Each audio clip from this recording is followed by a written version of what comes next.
You can check for yourselves. Countries who followed that are in a better position than others.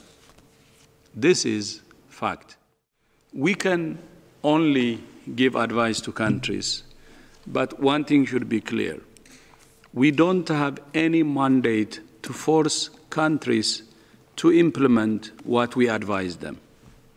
It's up to the countries to take our advice or reject it.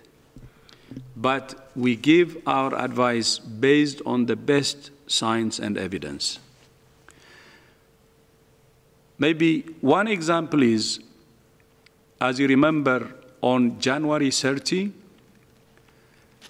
we declared the highest level of emergency, global emergency, on COVID-19. Based on the international health regulation, WHO can declare the highest level of global emergency, and we did that on January 30th. During that time, as you may remember, there were only 82 cases outside China.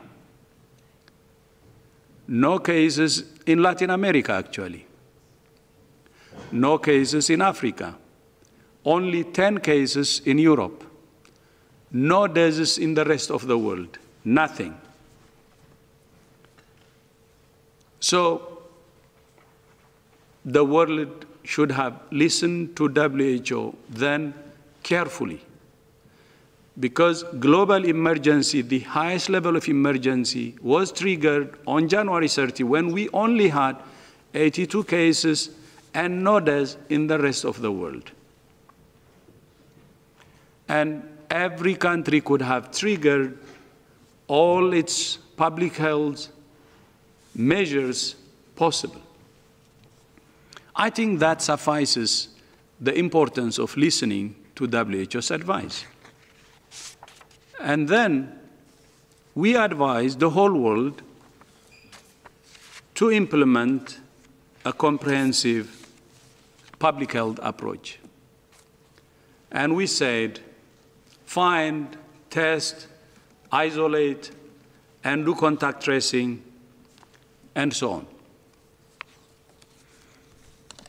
You can check for yourselves. Countries who followed that are in a better position than others. This is fact. So again, I will come back. I can give you many examples, but I don't want to take much of this time because there are many people who want to ask additional questions. But one thing I would like to repeat is, I assure you that WHO gives the best advice we can based on science and evidence. It's up to the countries to reject or accept.